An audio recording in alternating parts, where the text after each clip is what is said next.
नाज़रीन, शुरू करेंगे अल्लाह के नाम से जो नहायत मेहरबान और रहम करने वाला है। आज की रमज़ान मुबारक डिजिटल पहली सबसे बड़ी ट्रांसमिशन RNN TV की जानब से लाइव जो 22 मुल्कों में इंटरनेशनल जा रही है। हम एक दूसरे के रूबरू लाइव है। ये ट्रांसमिशन पावर्ड बाय रबेस्का, ये transmission powered by HUFC club, FC events, blue birds Dallas USA है। हम हमेशा की तरह नाज़रीन जब बात करते हैं और शुरुआत करते हैं तो आप देखेंगे कि एक खूबसूरत इस्लाम की नज़र में जो पहलू है, एक मौजू है, वो बयान किया जाता है, उसको देखा जाता है, इसको हल्का सा टच किया जाता है। वरना हमें ये मौका नसीब हुआ है कि हम कोशिश करते हैं कि कुछ अपने आप को संवार सकें, अपनी रूह को बेहतर कर सके, अपने आप को बेहतरीन कर सके और अपने आप को इम्प्रूव कर सके।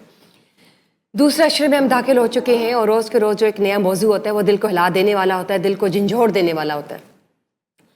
ये जो आज का मौजू है ये पूरे इस्लाम को मद्देनज़र रखते हुए पूरे जब माशरे की बात करते हैं, पूरे निज़ाम की बात करते हैं तो उसकी बुनियाद, उसकी मजबूत, उसकी जड़ों की बात करता है। जब बात करते हैं कि अदल से ही कायम है ज़मीन व आसमान का निज़ाम, अदल से ही कायम है ज़मीन व आसमान का निज़ाम, जुल्म की बुनियाद हो तो गिर जाता है हर एक मकाम। अदल वो भरपूर जेवर है कि जिसने ये हक अदा कर दिया तो उसका दिल बेकरार नहीं होता। इंसाफ की रोशनी से चमकती है कौम की तकदीर, और जहाँ इंसाफ ना हो, जहाँ अदल ना हो, वो कौमें हो जाती है बर्बाद। वहाँ होता है अंधेरा, वहाँ होती हैं अंधेरों की तस्वीर। कुरान पाक में अल्लाह ताला फरमाते हैं, सूरह नहल की आयत है, अल्लाह ने हुक्म दिया है, याद रखें अल्लाह ताला फरमाते हैं लेकिन अल्लाह ने हुक्म दिया है कि अदल इंसाफ के साथ पेश आओ, अदल इंसाफ कायम करो। यहाँ पे अल्लाह ताला ने नसीहत नहीं की, यहाँ पे अल्लाह ताला ने डायरेक्ट ही हुक्म दिया है। इसमें यानी कि कोई मार्जिन ही नहीं है। जब हम रोज़े रखते हैं, ज़कात देते हैं, फ़र्ज़ नमाज़ें अदा करते हैं तो यानी कि ये भी हम पर एक फ़र्ज़ हो गया कि ज़मीन पर ये जो माशरा है, ये जो निज़ाम है, इसको मुनज़्ज़म करने के लिए, इसको चलाने के लिए हम पर एक ईमानदारी, हम पर ये मानत है, हम पर ये फ़र्ज़ है, ये हमारी ज़िम्मेदारी है कि किस तरह से हमने अपने माशरे को लेकर चलना है अदल इंसाफ के साथ, किस तरह हमने अपने माशरे को लेकर चलना है हक़ के साथ।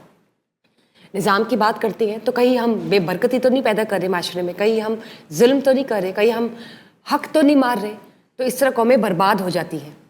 सूरह निसा की आयत है, ए ईमान वालो इंसाफ पर मजबूती से कायम रहो, इंसाफ पर मजबूती से कायम रहो और अल्लाह की गवाही देने वाले बनो। चाहे वो गवाही, अब यहाँ पर सुने नाजरीन, कि चाहे वो गवाही तुम्हारे करीबी रिश्तेदारों के ख़िलाफ़ हो, तुम्हारे बहन भाइयों के ख़िलाफ़ हो या तुम्हारे किसी अपने के ख़िलाफ़ हो, हक सबसे ऊपर आता है। इवन के सूरे मायदा की आयत है कि अगर कोई कौम का दुश्मन इस हद तक दुश्मनी बढ़ जाए कि कौम का दुश्मन तुम्हें यहाँ तक आमादा ना कर दे कि तुम इंसाफ छोड़ दो, यहाँ तक तुम्हारी नौबत ना आ जाए, यहाँ तक तुम कहीं गिर ना जाओ, तो इंसाफ कायम करो, ये तकवा के सबसे ज़्यादा करीब है। अब ये तमाम जो आयात हमने अभी बयान की है, इसका अगर मैं एक वाक़या पेश करूँ हज़रत उमर बिन ख़त्ताब रज़ियल्लाहु अन्हु का, तो वो ज़ाहिर है हम सबको पता है कि वो हमारे खलीफा थे और जब उन्हें अदालत में पेश किया गया एक आम इंसान के साथ, तो जैसे प्रोटोकॉल दी जाती है, जैसे एहतराम किया जाता है हुक्मरानों का, तो वहाँ पे उनके साथ उसी तरह सलूक जो है उनको पेश उनके साथ आए वहाँ के लोग, वहाँ के काजी, वहाँ के सारे वकील। तो उन्होंने कहा कि हरगिज़ मेरे साथ इस तरह की प्रोटोकॉल्स, मुझे इस तरह का एहतराम मत दो, मैं एक आम इंसान की तरह अदालत में दाखिल हुआ हूँ और मैं चाहता हूँ कि यहाँ पर इंसाफ हो और हम सब बराबर हैं। यानी कि ये वो निज़ाम था जिसने सहराओं में जो बस्ती थी उसको ताकत बख्शी। ये वो इंसाफ है जिसने दुश्मनों के दिलों में इस्लाम बैठाया। ये वो निज़ाम है जिसने खलीफा और एक आम इंसान जब अदालत में पेश होते तो कानून सब के लिए बराबर था। तो आज हम अपने आप से सवाल करते हैं कि क्या हम अपने आप को जब देखते हैं तो क्या हम अदल इंसाफ पर ज़िंदगी गुजार रहे हैं? क्या हम किसी का हक़ तो नहीं मार रहे? हम अपनी औलादों के साथ इंसाफ कर रहे हैं? फ़ैसले में इंसाफ है, गवाही इंसाफ में हम कर रहे हैं?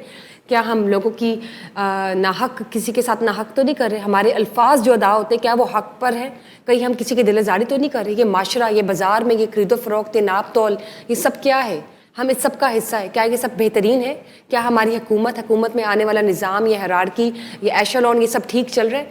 इस्लाम को अपना रहे हैं? आज ये जानना बहुत ज़रूरी है।